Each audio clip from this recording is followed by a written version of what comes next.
Olá pessoal, tudo bem? Me chamo Raquel, sou professora de Biologia e mediante a todo esse cenário de pandemia do coronavírus, né, e esse período de quarentena, eu pensei em preparar uma videoaula para bater um papo com vocês, conversar um pouquinho sobre vírus, como que o vírus se replica, né, dentro de uma célula, o que acontece com a contaminação, como que a gente se previne. Então a gente vai ter um papo um pouquinho sobre vírus de forma geral e falar um pouquinho sobre o coronavírus. Bem, essa aula é uma aula que eu dou naturalmente para os meus alunos, né, do ensino fundamental e médio, e só fiz algumas adaptações para a gente conversar um pouquinho hoje e eu espero que vocês gostem e seja esclarecedor para todos. Bem, para a gente falar um pouquinho sobre vírus, é importante a gente entender o que é um vírus, né? O vírus é um ser vivo? Ele é uma célula? Não, vírus não é um ser vivo e vírus não é uma célula. Ele não tem metabolismo próprio.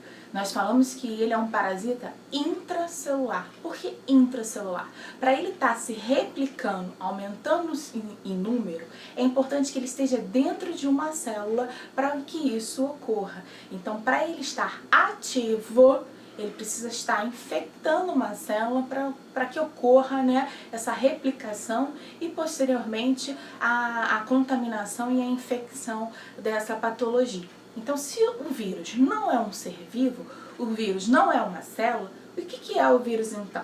Bem, vírus ele vai ser uma partícula proteica, formada por proteínas e por material genético, que quando ele estiver dentro da célula, ele é capaz de replicar tanto as proteínas quanto esse material genético. Mas antes disso, antes de vermos a estrutura do vírus, é importante a gente entender também quais são os modos de transmissão. Dependendo do tipo de vírus, nós temos várias formas de transmitir. Pode ser transmitido pelo sangue, por uma transfusão sanguínea, por um contato com o sangue do paciente contaminado, por uma relação sexual, por excreções intestinais, como fezes e urina, ou com secreções respiratórias, que é o caso do coronavírus, né? Através de gotículas de saliva, tosse, espirro, toda essa mucosa vai ser capaz de transmitir esse vírus para uma outra pessoa. Aqui eu trago alguns exemplos dos vírus, né? E a gente vai ver mais pra frente o formato, tá? Especificamente o do coronavírus. Bem, pra gente entender, já que o vírus não é um ser vivo e não é uma célula, o que é o vírus então? O vírus ele é formado, é uma molécula, né? Uma partícula viral formada por proteínas, glicose e material genético e lipídio. Como assim? Esse envoltório aqui do vírus a gente chama de cápsula viral. Cápsula viral, dependendo do vírus, vai apresentar formatos diferentes, mas a composição é a mesma. Que composição é essa? Glicoproteínas, ou seja, compostos formados por glicose e proteína. E essas pintinhas, tá vendo, pretas aqui, são camadas de gordura, de lipídio. Por isso que é tão importante a lavagem das mãos. Essa prática com água e sabão é essencial, porque adianta só lavar com água corrente? Não, é o sabão junto com a água corrente que vai fazer o quê? O detergente, ele rompe essa camada de gordura, essa bicamada lipídica. E aí, rompendo essa camada de gordura, você inativa esse vírus, né? Ele não fica mais no ambiente, nem em contato com as suas mãos. Por isso que é mais importante do que o álcool em gel é o uso do sabão e da água, tá? A prática da lavagem das mãos. Depois da cápsula, nós temos uma outra estrutura mais interna do vírus, que é chamada de envelope viral. Nesse envelope, que é formado por proteínas, vai proteger o material genético desse vírus. O material genético, ele pode ser de RNA viral, que é um segmento do material genético, ou DNA viral, que é também um segmento. Nesse DNA e RNA vão ter todas as informações necessárias para produzir um vírus semelhante a ele, no processo de replicação. Também é importante a gente entender qual é esse material genético desse vírus para a produção de kit de diagnóstico da doença, para a produção de vacinas e tratamentos posteriores. Bem, além do material genético em rosinha, nós temos essas proteínas chamadas de transcriptase reversa. Essa proteína é importante para o vírus porque ele vai ajudar na replicação desse vírus dentro da célula e no reparo, que às vezes o material genético no processo de replicação tem algum dano e essa proteína vai reparar esse processo todo. Então, para o vírus isso é importante e a gente consegue identificar o vírus também. Bem, beleza, então a gente viu o padrão, o geral da composição de um vírus. E trago para vocês aqui algumas imagens de cápsulas de diferentes vírus. Então, dependendo do tipo de vírus, a gente tem cápsulas diferentes. Agora, como que ocorre essa replicação em número dentro das células? A gente sabe que para o vírus ele continuar ativo e se replicando, dando essa capacidade de replicação, a gente tem que estar dentro da célula. Como que isso ocorre? Essa replicação ocorre de duas maneiras. Da forma lítica, chamado ciclo lítico, que é a forma ativa da doença. Essa forma ativa, o vírus ele vai estar se replicando em grande quantidade dentro dessas células e sendo liberadas também por essas células para contaminarem novas células, contaminarem o meio ambiente e contaminarem novos organismos, novos indivíduos. Tá? Então essa reação em cascata de contaminação que estamos tendo no Brasil, especificamente nesse momento, está ocorrendo porque o vírus ele está se comportando nesse ciclo aqui no momento. O ciclo lítico, que é o ciclo ativo da replicação do vírus. Como que isso ocorre? Vamos entender um pouquinho mais. Bem, para o vírus ele entrar na célula, ele precisa se camuflar. O que é isso? Para a célula reconhecer aquela partícula como uma estrutura que está compondo aquele organismo, ou seja, não é um corpo estranho, esse vírus ele se camufla. Como que ele se camufla? As proteínas que ficam na cápsula viral dele aqui, ó, são as mesmas proteínas que ficam na membrana plasmática da célula daquele organismo que ela vai infectar. Então, se a proteína da cápsula é a mesma proteína da membrana plasmática das células, essa célula que vai ser infectada não reconhece o vírus como uma partícula estranha. E faz o quê? Faz o processo que a gente chama de fagocitose. O que é a fagocitose na célula? A célula vai englobar, ó, vai envolver aquele vírus e vai fazer com que ele entre na célula. Ele entrou na célula, vai ocorrer o processo de penetração. Entrou na célula, passou por a primeira barreira, que é a membrana plasmática. Depois que ele entrou, agora sim, agora o vírus tem que fazer o quê? Ele tem que se replicar dentro das células para aumentar esse potencial patogênico, ou seja, essa carga viral dentro das células. Como que ele faz isso? O vírus ele tira toda aquela estrutura dele de cápsula, de envelope viral e fica somente o DNA ou RNA, que é o material genético do vírus. Esse material genético, dentro da célula que ele está hospedando, ele vai se replicar várias vezes, ó, vai fazer várias cópias idênticas desse material genético. Essas cópias idênticas a gente chama de replicação do vírus.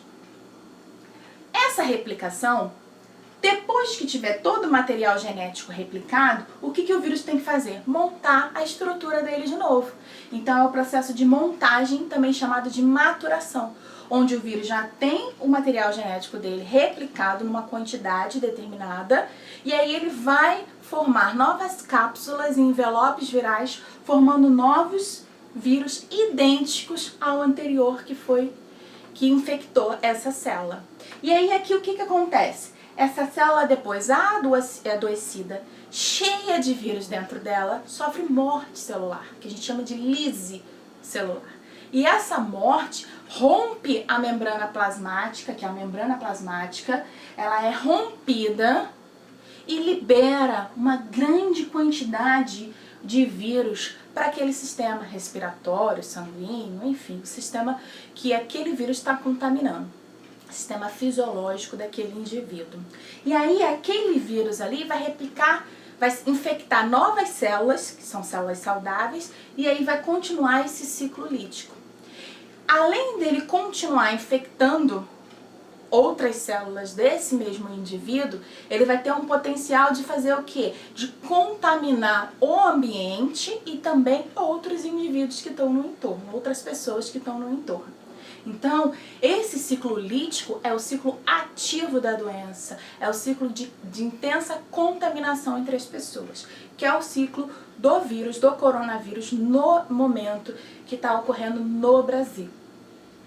Então, aqui eu só trago para vocês, ó, o vírus tem a mesma proteína da sua cápsula viral da proteína da célula, que é uma célula, e aqui a proteína, ó, elas estão se encaixando, a mesma proteína.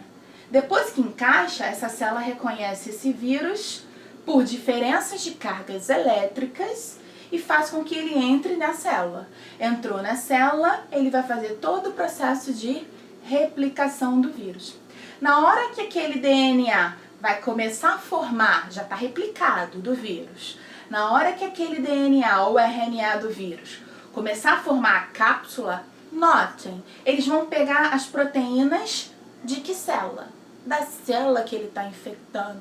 Então, a própria célula hospedeira que está sendo infectado vai pegar essas proteínas, o vírus, e vai formar o quê?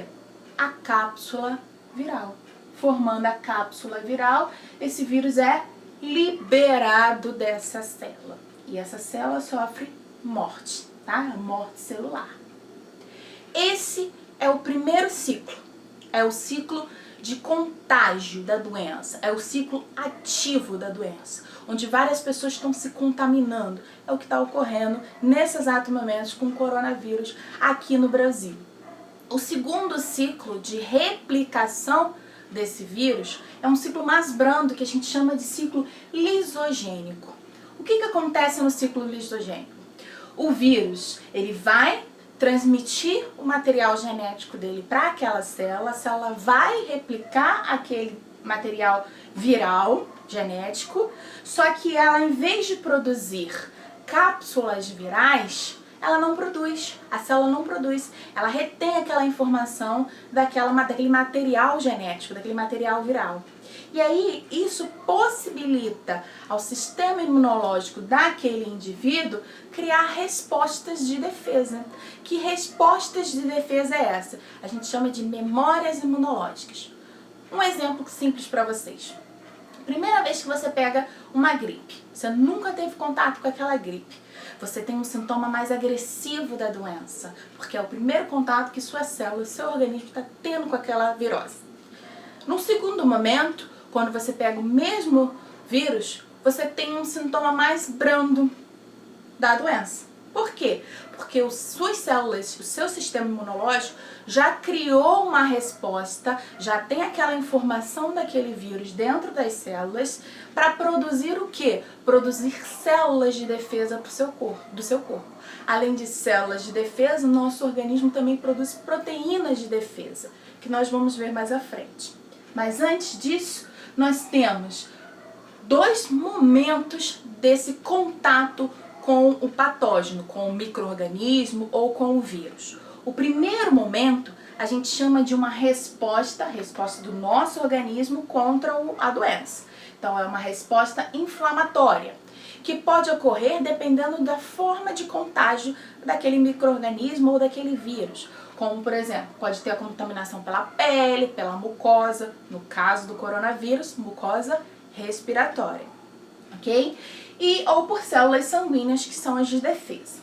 A segunda etapa desse processo imunológico é um processo posterior à contaminação, ao primeiro momento, que é o processo onde o seu organismo já criou células de defesas, que a gente chama de linfócitos C, que são células que vão, quando você tiver um segundo momento, combater aquela doença, e produção de imunoglobulinas, que são os linfócitos B, que são proteínas que também vão combater aqueles micro-organismos ou aquele vírus que estiver entrando em contato pela segunda vez no seu organismo. Então, é uma resposta imunológica mais tardia. Bem, só para a gente entender um pouquinho sobre essa resposta imunológica, o antígeno é toda a proteína que está envolvendo um vírus ou um micro-organismo que vai causar a doença. Então, o antígeno do coronavírus, por exemplo, é aquela partícula, aquela cápsula ali onde a gente tem as proteínas envolvendo a partícula viral, que é o coronavírus. A partir do momento que a gente cria esse primeiro contato, nosso organismo, com o coronavírus, com esse antígeno, essas proteínas que estão envolvendo a cápsula desse vírus, a gente começa a criar anticorpos. O que são anticorpos? São respostas do nosso sistema imunológico que são o quê? Proteínas específicas que vão combater esse vírus caso a gente tenha um contato posterior. E, especificamente, tudo isso que eu falei é um conhecimento geral sobre vírus, sobre formas de replicação dos vírus. Agora, mais especificamente do que está ocorrendo, né, no Brasil e no mundo, com o caso da pandemia do coronavírus, é bom a gente entender que o coronavírus ele faz parte de uma família viral que já vem sendo disseminada desde os meados de 1960 e principalmente pela forma de infecções respiratórias, pela mucosa, tá? Pode ser contaminado nossa espécie, na espécie humana, mas também pode ter contaminação de determinados animais. Geralmente é uma infecção moderada, mas tem sempre um grupo de risco. E esse grupo de risco está muito associado aos idosos, aos hipertensos, aos diabéticos, pessoas que têm problemas respiratórios, como asma, por exemplo, ou pessoas que têm problemas cardiovasculares. O que acontece com essas pessoas? No momento de infecção, lá no ciclo lítico, o vírus ele entra na célula e se replica dentro dela de uma forma muito mais acelerada do que uma infecção causada por uma pessoa que não tem todas esse quadro clínico, tá? Então, por isso que é importante esse grupo, todos nós, mas principalmente esse grupo, fazer isolamento social, ficar em casa para não ter essa replicação tão agressiva no seu sistema, nas células do seu sistema respiratório e aí causar vários problemas como asfixia, insuficiência respiratória e vocês sabem, né, até o óbito desse grupo. Bem, só para a gente entender só mais uma questão, a questão do colapso, né? Várias pessoas têm falado sobre o colapso, que o Brasil vai entrar em colapso, que vai ter uma alta incidência de pessoas contaminadas com Covid. Ainda não estamos no colapso, tá, pessoal? Porque, pensando no processo de replicação do vírus, ele tem um período para fazer todo aquele processo de entrar na célula, replicar o seu material genético, fazer a sua montagem, infectar, morrer aquela célula, liberar aqueles vírus para outras células e contaminar outros indivíduos e o ambiente.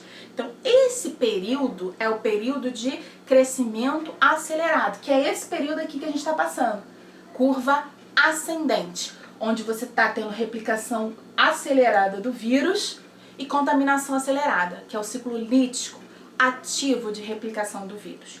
Vai chegar um momento que a gente vai ter o quê? O ciclo descendente. Nesse ciclo descendente, o nosso organismo, da população no geral, vai já ter criado respostas imunológicas, como a gente viu anteriormente, para aquele vírus, seja por células do linfócito T ou imunoglobulinas, né, proteínas do linfócito B. Então essa curva descendente é a segunda fase dessa resposta do sistema imunológico, onde nossas células de defesa do organismo, assim como as proteínas, né, que são as imunoglobulinas, elas vão combater esse micro-organismo, ou no caso desse vírus, né, no organismo já vai ter uma segunda fase de resposta imunológica, tá? É claro que, se nós formos pensar em todas as medidas preventivas, como lavagem das mãos, chegar em casa, sempre deixar os sapatos, ter o cuidado da lavagem das nossas roupas, a higienização da casa, o uso do álcool em gel e álcool 70, isolamento social, evitar sair se não for de pura necessidade, ficar em casa mesmo. Isso vai favorecer o quê? O comportamento dessa curva, tanto de ascensão, de contágio e contaminação, que é essa fase ativa da doença, quanto a fase de declínio dessa doença, onde organismos vão criar, indivíduos vão criar essa resposta imunológica. Vai ser uma forma mais branda se a gente tiver esse cuidado e essas medidas preventivas. Bem, e aí pensando no coronavírus, o coronavírus ele é transmitido pelo ar. Então, por exemplo, se eu espirrar aqui contaminada, esse vírus vai ficar em suspensão por algumas horas no ambiente. Se uma pessoa entrar aqui e tiver em contato com esse ambiente, essa partícula viral, ela também vai ser contaminada. Por isso que é super importante deixar a casa arejada, fazer rotinas de limpeza desse ambiente para evitar essa contaminação do ambiente. Ou com secreções contaminadas, como gotículas, de saliva, falar muito próximo, cuspe, coriza, utilizar os mesmos materiais, que uma pessoa contaminada. Isso tudo favorece as formas de contágio. E sintomas? Vocês podem ter sintomas variados, desde uma tosse, um espirro, até questões febris, quadros de febres, até casos mais agressivos da doença, como insuficiências respiratórias, e asfixia. Como podemos evitar isso? De maneiras simples, pessoal, de práticas simples do dia a dia, como lavagem das mãos, utilização do álcool em gel, usar materiais descartáveis e evitar esse contato, essa aproximação, como beijos, abraços, apertos de mão, Isso tudo é uma forma de você transmitir essa partícula viral. Em contato com pessoas e animais que estão com suspeita ou que estão confirmados com a doença. E trago para vocês esta imagem, é uma reportagem que apareceu ontem, que foi lançada ontem na Isto É, de uma igreja na Itália, onde eles liberaram o espaço para fazer um velório coletivo. Então eu trago essa imagem que é mais forte, é mais chocante, para alertar mesmo, para pedir um apelo, para todos nós evitarmos sairmos de casa, termos mais cuidados, ficarmos mais atentos a essas formas de contaminação, para não chegar, o Brasil não chegar ao estágio que a Itália chegou, ter que escolher quem vive e quem morre. Então, por favor, pessoal, vamos ficar atento para a gente não ter que passar por esse quadro aqui no nosso país, tá? E é isso, eu peço para vocês que se cuidem, não se descuidem, cuidem dos seus, procurem fazer esse período de quarentena um período mais leve possível, utilize esse tempo vago para fazerem atividades, leituras, assistirem filmes, ficarem com os parentes, procurem de alguma maneira contribuir com esclarecimento, com o que vocês puderem fazer, Eu em casa, como professora, estou preparando preparei para vocês essa videoaula, e se vocês curtiram, por favor, dê um like, curtam por favor, sugiram, e possam tirar dúvidas também nos comentários, ok? É isso, pessoal, fiquem com Deus, boa quarentena, um beijo a todos, tchau, tchau!